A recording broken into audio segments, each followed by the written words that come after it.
Tomato, tomato, red tomato.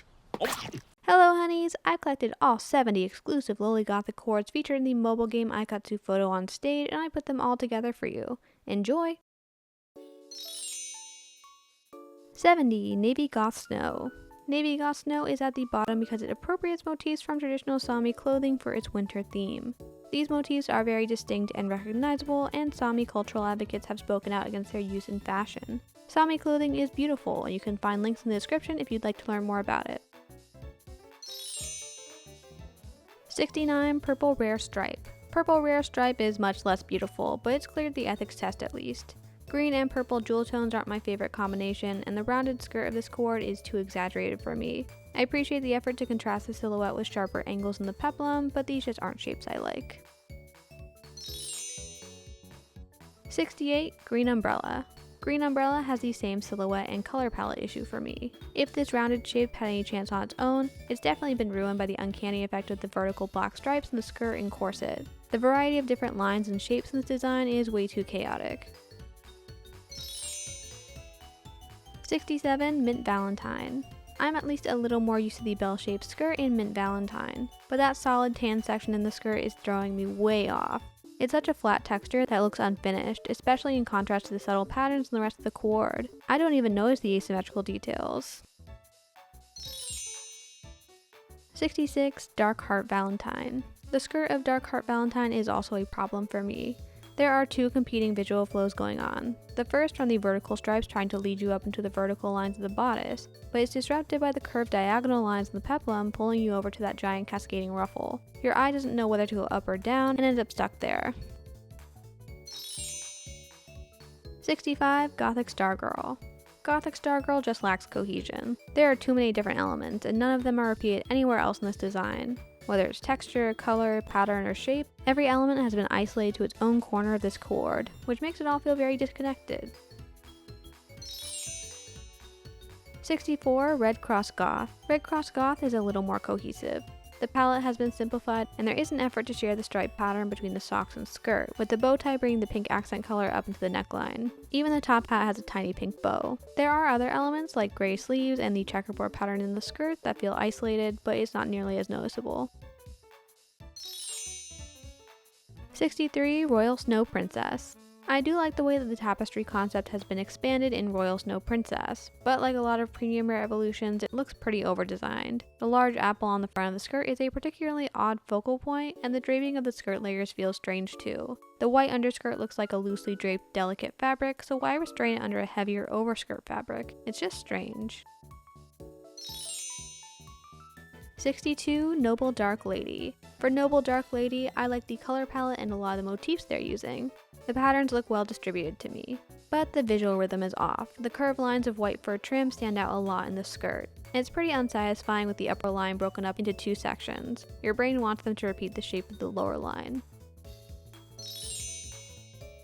61. Gothic Chocolate. Gothic Chocolate is overcoming my long-standing bias against brown accent colors in Ikatsu.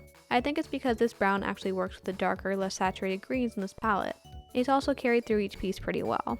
It's still not a super appealing palette to me, and the vertical stitching in the middle of the skirt is throwing me off, but this is a cute design. 60. Blue Cross Goth. Blue Cross Goth shares its design with Red Cross Goth, and I think I like it better because of the more monochromatic palette. Since the black color of the checkerboard pattern and the gray color of the sleeves are both closer in tone to the blue base color, the overall design feels more cohesive.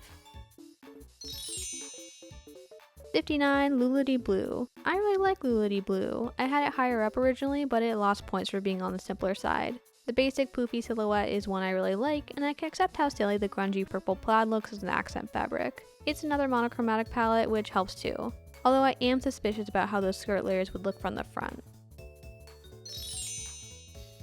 58. Gothic Prince. See, Gothic Prince just has so much more going on. I always have to praise the more masculine styles since they're less common in Ikatsu, and I really enjoy all the elements being used here. The shorts are novel as always, the sleeves have an interesting design, and asymmetry is used very purposefully in the vest and boots. I even like how the ruffled texture of the cravat at the neckline is repeated on the sides of the shorts. 57. Gothic Star. Gothic Star was originally lower, but I had to admit that I liked the simple elegance of this design. I already love navy and white, and I'm happy to accept red and gold into that color palette. The silhouette is pretty basic, as are all the motifs being used here, but the proportions of each detail are hitting me just right. There's a nice variation in scale you can see in all the different ruffle accents. 56. Dark Nightfly. Dark Nightfly is a little odd in my opinion, but I can't bring myself to put it any lower. The overall silhouette is very strong, and I enjoy the cane prop and top hat a lot. There are even asymmetrical stockings, but the graphic bat print of the jacket and unbalanced use of yellow trim between the top and bottom half of this design are distracting. 55. Red Jewel Yukata. I have very similar thoughts about Red Jewel Yukata since the shape and general look of this design appeals to me, but there are details I find unbalanced. The checkerboard and bat prints are too evenly separated for one thing. The stripes in the socks are isolated too. But maybe it's the novelty of the yukata elements that makes me like this more. It does have a very unique silhouette. 54. Grace Odyssey. I can admit that Grace Odyssey is pretty. I don't like the trailing tapered fabric at the hemline, but it does give a more grungy impression that this design is probably going for. It'd be nice if there were more distressed elements in the bodice and stockings to help sell that idea though. Overall, the monochromatic palette and the level of texture variation works for me. 53. Bronze Mauve.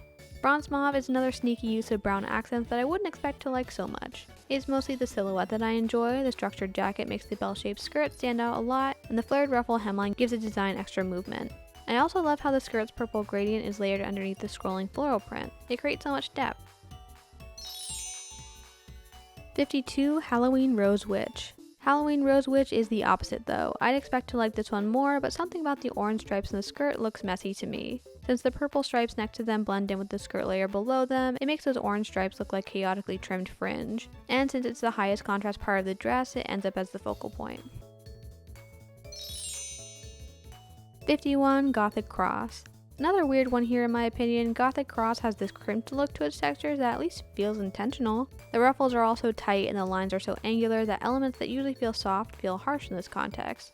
There's nothing unbalanced about this design, although I could nitpick some of the visual rhythm choices they went with, but that crimped texture is so unusual.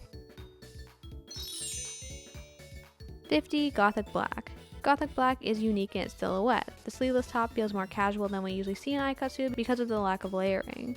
But the longer flared skirt adds a lot of drama. The textures are very streamlined, and I like the careful draping of jewelry across the waist. The blue rose accents are a bit isolated to the shoes and earrings though. 49. Fur Dark Bat. Fur Dark Bat is another one that I'm not 100% sold on. The silhouette is pretty classic, there's a nice enough visual flow, and the umbrella prop is a cute detail. But the color palette is a bit off. The gray feels like it'd work better as black, right? And the fur trim in the skirt, stockings, and shoes feels just a touch too heavy. I'd rather have a higher contrast palette with lighter visual weight to balance it. 48. Bloody Capricorn.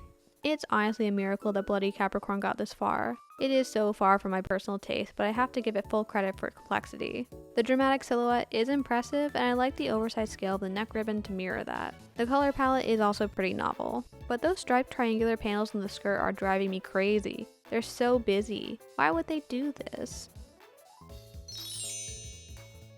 47. Adventure Belle. Somehow Adventure Belle feels like a breath of fresh air. Usually I wouldn't like green and gold this much, and I'm not super into the sharp lines in this design, but both of those elements combined make it another unique concept. There's some nice asymmetry in the sleeves, and the only thing I'd really nitpick is the horizontal stripes in the skirt that look a little too graphic for this context. 46. Phantom Mademoiselle. Phantom Mademoiselle has a very bold skirt design. The top is tightly designed with lots of layers and detail, and the skirt balances it well with a more open design. The broad blue upper section is a resting point for the eye with gold rose stripes to gently direct the visual flow downward. The high contrast black lace and white ruffles below are the next focal point, and I think the visual balance works well. It's effective even if I don't think it's super impressive. 45. Royal Mystery. Yes, I agree that Royal Mystery is lacking in the gothic department, but it is very cute. The overall color palette and mini dress silhouette are appealing to me, although the details are a bit jumbled. The gray stockings are off palette, the horizontal stripes of navy ruffles in the skirt blurs the visual flow, and the Aurora gradient sash looks completely random, but it's not distracting enough to make me dislike it. 44. Gelato Vampire. Gelato Vampire is coherent, straightforward, high contrast color palette, iconic shapes in the collar and flared jacket, consistent design for the gray ruffle accents, and balanced use of gold trim. There's nothing that stands out to me as particularly wrong, but I'm not that impressed either. 43 GoThiC Check. GoThiC Check does impress me. It has a little more elegance because of the simpler color palette and more structured silhouette. I love the cutout cross shapes in the gray skirt layer, and the layering in this design looks really well considered. I also like the purposeful use of silver rather than gold throughout all the pieces. Aikatsu tends to favor gold, so a silver focused design stands out a lot. 42 Check Ribbon Rose. I did struggle with Check Ribbon Rose's placement a bit since I love this color palette, but the design is on the simpler side. A few asymmetrical details here and there are a great way to add some complexity, but there's nothing too elaborate in texture or shape for this coord. I'd say the stretched out lacing in the front of the skirt is the most unique detail. The negative shapes almost look organic. 41 Miracle Midnight. Miracle Midnight is yet another weird design that I can't help but like. Again, here are those striped triangular skirt panels. I do not like them, but somehow they create just the right amount of visual noise to balance the nonsense happening in the top. The shortened witch hat looks silly because of how simple and rounded it is compared to everything else, but that ends up balancing the other pieces too. Literal witchcraft. 40 Blue Rococo. Blue Rococo is a great example of how I'd rather see these rounded silhouettes work. The dark blue hemline of the skirt squares off the bottom of the silhouette visually thanks to the slight flare in the ruffle trim. And we have to talk about those shoes. Look at the dramatic shape of that sole and heel. The jacket has a great curved shape too. This design is definitely all about line. 39 White Calm Queen.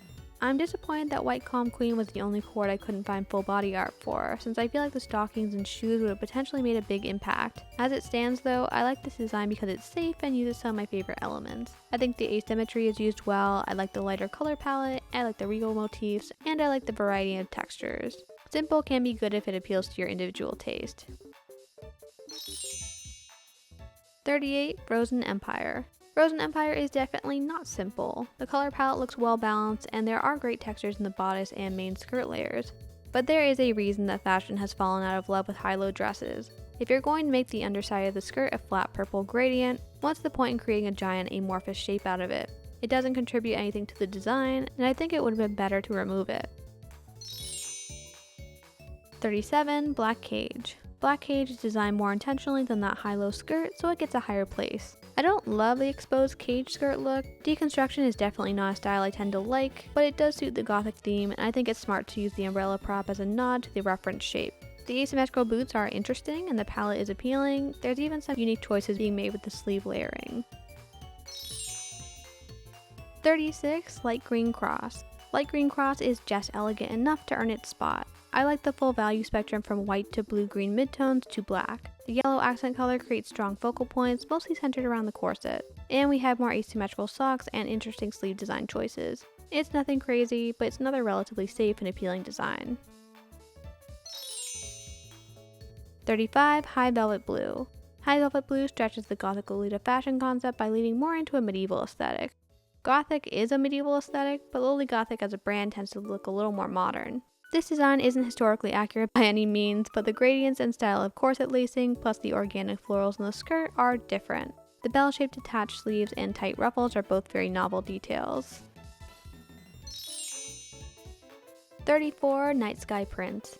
But it's back to basics for Night Sky Prints, where we can once again praise the slightly masculine elements of the shorts and suit jacket structure. See how they added a star print to the underside of the trailing jacket? That's a level of attention to detail that I appreciate. It's cute that the tiny crown matches the star print too. Clean, simple, and elegant with some interesting choices. That's all I ask for. 33 Dark Knight Noel. We talked about Dark Knight Noel in my Christmas coord ranking, but it keeps up pretty well on this list. The shape of the high-low skirt is very unique and filled with detail that makes it a focal point. I do find the unconventional shape to be a bit odd, as well as the sloped beret and black boots. But I love the Christmas theme and the overall design comes together well. It's got novelty points for sure. 32 Purple Cross Goth. Back to something more safe, Purple Cross Goth shares its design with Red Cross Goth and Blue Cross Goth. The purple version is so much higher up, mostly because of the pleasing purple and gold contrast. It gives the design a level of elegance missing from the other versions, and it looks more intentional overall. 31 Steam Frill Doll. This ranking is like a seesaw because Steam Frill Doll lacks intentionality. Instead, it has a huge amount of complexity. I can count 6 different patterns in that skirt, and only one of them is repeated for cohesion. The restricted color palette is trying and just barely succeeding at holding all these elements together. Do you even notice the cutout wings? I almost didn't. The strongest part of this design is the bonnet, which does tie in motifs from the skirt well. It's just so much to look at. 30 This Night Doll. This is the point where I start to feel a little insane. This Night Doll is doing a lot, but I still like it. Almost against my will. Almost none of the visual elements are repeated in this design, so they should feel isolated, right? They do, but somehow they've still all achieved a pleasing level of balance together. The skirt is the focal point, and there's enough of a dramatic silhouette to keep your eye moving through the perceived motion of the fabric. It's pretty. 29 Dream Sky Dorothy. I'm actually very proud of Dream Sky Dorothy because of how they integrated the classic Wizard of Oz red shoes. They could have gotten away with having them be the only red accent, but they actually included red in the skirt lacing and gemstone details. Busy sections of intricate detail are smoothed over by effective color blocking, and that basket holding a Kari plushie in place of Toto is adorable. 28 Misty Brave. I might be biased by Saami's impeccable pose and expression, but Misty Brave really catches my attention. Here again, brown accents have been used well to lean into the warmer tones of the color palette. The silhouette also takes inspiration from medieval tunics and leggings, which makes it more interesting. I know this is a steampunk design in concept, but the combination of influences makes it very cool. 27 Classic Barrel. Classic Barrel is also a steampunk design and another surprisingly appealing one to me. Something in me doesn't like how long the corset is. The proportions don't seem like they'd work, but the length of the skirt helps balance it out, and it ends up creating an interesting shape. The structure of the corset combined with the loose flared sleeves creates a dramatic hourglass shape. It helps that the color palette is gorgeous too. 26 Classical Violet. It's like every time we see something a little more out there, I place a safer design right above it. Classical Violet has a lot of things I like. The full value spectrum, floral accents, nice visual rhythm, and just a hint of asymmetry. The gothic motifs are maintained in the dark colors and diamond print tights, as well as a subtle stripe pattern in the top and peplum trim. Good texture variation too. 25 Goth Snow Fur. Goth Snow Fur has so much detail, a crazy amount of detail. It has the fluffy winter concept I love, but this level of detail is excessive to say the least. It's monochromatic, which helps reduce the visual noise, and most of the motifs are carried through each piece effectively. But oh my god, someone got very carried away with all the ribbons and ruffles. 24 Purple Marine. Purple Marine is silly. I've talked a lot about how much I like nautical motifs, but this is practically a parody of my taste. It works though. It's pretty cool how the distinctive sailor stripes have been turned into a spiderweb in the skirt, and the exaggerated shape of the anchor embellishments makes them look almost skeletal. The concept has definitely been executed in a very clever way without going over the top. 23 Noir Vampire Room. I've given Noir Vampire Room a lot of points for novelty, mostly because of the baby doll dress and loose cape silhouette. The combination of those two elements creates a lot of dynamic shape within this design. I love the simple pattern accents. The volume of fabric is the highlight here. You get a lot out of the styling and draping, but these slippers are also a cute touch. 22 Holy Gospel Night. Holy Gospel Night is another coord that we covered in the Christmas ranking, and I still have a lot of the same thoughts. I find the lines created by the ribbons in the skirt interesting, and I like that the boots mirror motifs from the bodice. There are a few places where a color or pattern feels a little isolated, like in the belt, but I don't find it distracting. 21 Chic Blue Flute. Chic Blue Flute is a coord evolution that I actually like. Moving the cat face panels from Flute Mystery to the sides of the skirt works a lot better, especially in conjunction with the more subtle take on pattern and texture layering. I like the more balanced use of white too. The whole coord flows a lot better than its original version. 20 Algene Lunar. I expected to place Algene Lunar higher, but this is a rare case where a monochromatic palette made a coord a little boring to me. It has fur trim, a navy and white palette, and a little fox friend. Not to mention how cool the shorts and oversized peplum combination looks. But I can't help feel that the pink color they've used is a huge waste of potential. I barely notice it, and I'd love to see a different take on accent color integration. 19 Gothic Heart. GoThiC Heart gives me more variety in the color palette, and the purple peplum only looks a little awkward because of how solid it is. I like the classic silhouette and interesting asymmetrical details. It's pretty standard quality and mostly this high up because I like the color palette and the luxurious feeling of the gold accents. 18. High Velvet Red. High Velvet Red shares its design with High Velvet Blue, and I found the gradients to be less distracting in this version. The organic scrolling patterns in the skirt also work a little better with the warmer color palette. 17. Red Ribbon Phantom. I wouldn't blame you if you thought that Red Ribbon Phantom should be higher than this. I love it. The shorts and peplum are still an interesting look for Aikatsu, and I like that the shape and color of the peplum is mirrored by the mini cape. The lines of this coord are very strong, particularly the ones emphasized by the red ribbon stitching in the bodice and the red belt. Great mix of textures too. 16. High Velvet Purple. High Velvet Purple shares its design with High Velvet Blue and High Velvet Red. And once again, the purple version is just working better with the gold accents. I think the full potential of this design is on display with the colors fully pulled together. 15. Midnight Noel. Midnight Noel shares its design with Dark Night Noel, and it's another one from the Christmas ranking. I still find it to have an interesting silhouette, and like I said before, I love the golden sleigh jewelry at the waist. Reindeer are one of my favorite parts of Christmas, so I love the imagery of the sleigh flying over a gothic skyline. 14. Royal GoThiC. Royal GoThiC pulls from the same motifs as Royal Mystery, but the shapes and details are a lot cleaner. The triangular peplum works for me because it's balanced against the tutu shape of the skirt it's draped over. The white and gold base palette is very elegant, and the restriction of accent colors to a few shades of green makes the Aurora gradient sash at the waist more tolerable. It's streamlined enough for my taste at least. 13. Luscious Time. I have no critiques for Luscious Time, and I would have ranked it higher if it was more complex.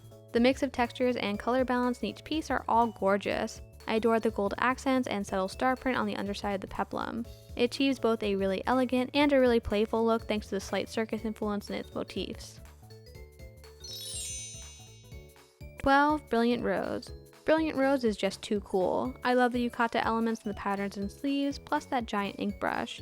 The jewel tone color palette is gorgeous, and the layering works great. I love how the black mesh trim was used to emphasize the gothic theme without distracting from the more traditional elements. 11. Pumpkin Devil. Pumpkin Devil is camp. It is silly, vintage Halloween nonsense, and the stars of the show are those bat wings. They are so theatrical, it's impossible for me not to love this design. Sure, there's asymmetry and classic silhouettes and a balanced color palette, but those simple, iconic wings really grab me.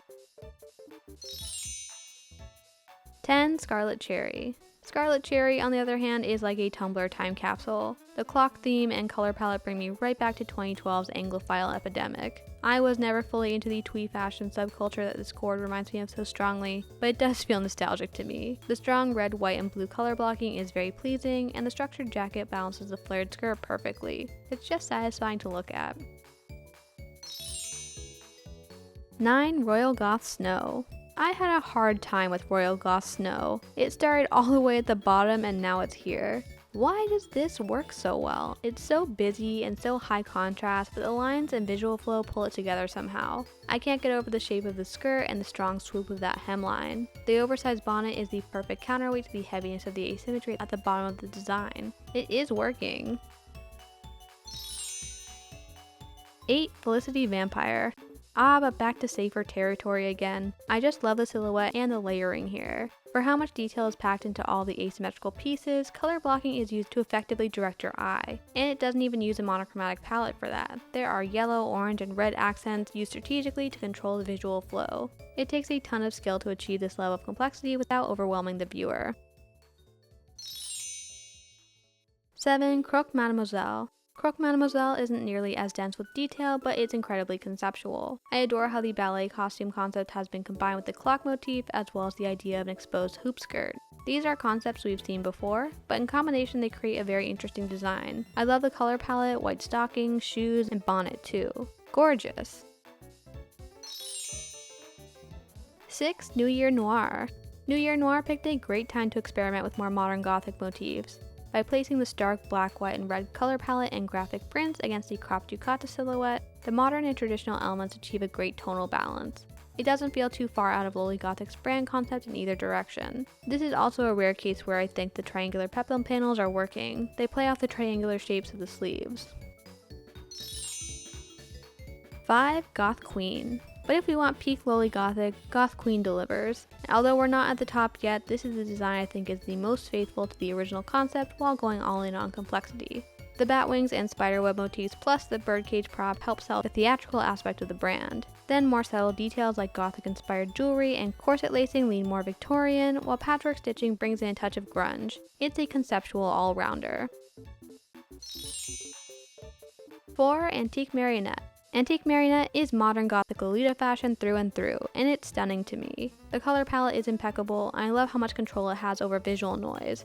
Careful use of gradients overlaid on top of patterns can make a huge difference in the visual flow. It's genuinely impressive that the textural detail has been managed this effectively. And those hair ribbons are adorable. 3. Star Sky. Star Sky is much less detailed, but I enjoy the vibrant color palette and night sky concept just a little more. Having Alan there helps too. The focal point is definitely the moon in the skirt, and your eye travels right up through the high contrast black and yellow peplum trim to the dark corset lacing in the bodice and the white ruffled cravat. The visual flow is perfectly controlled, and I love the added detail around the neckline. 2. Blue Rose Vampire. It's honestly shocking that Blue Rose Vampire isn't number 1. I was so sure it would be. The ballet-inspired dress paired with attached bat-like sleeves is an iconic silhouette. The trailing torn fabric adds even more movement and a sense of drama, not to mention the glass of undisclosed red liquid. The boots do a great job of emphasizing the red accents, and I love how all the different textures have been layered. It feels so delicate and so strong at the same time. 1. Steam Vampire. Can you believe that Steam Vampire is first? I'm still surprised. I think it comes down to how effective the gold accents are at adding texture throughout the pieces. The skirt layers are torn but trimmed in gold, making them feel both grungy and luxurious. Purple accents are the perfect complementary color, and the blue accents play off the warm browns. I don't even like steampunk as an aesthetic, but there's no denying how much care has gone into this design. Every detail feels perfectly layered. Let me know your favorite LoLi GoThiC Photokatsu coords in the comments below, and look out for my character ship ranking in a couple of weeks. Bye bye! Last lab! Hot score?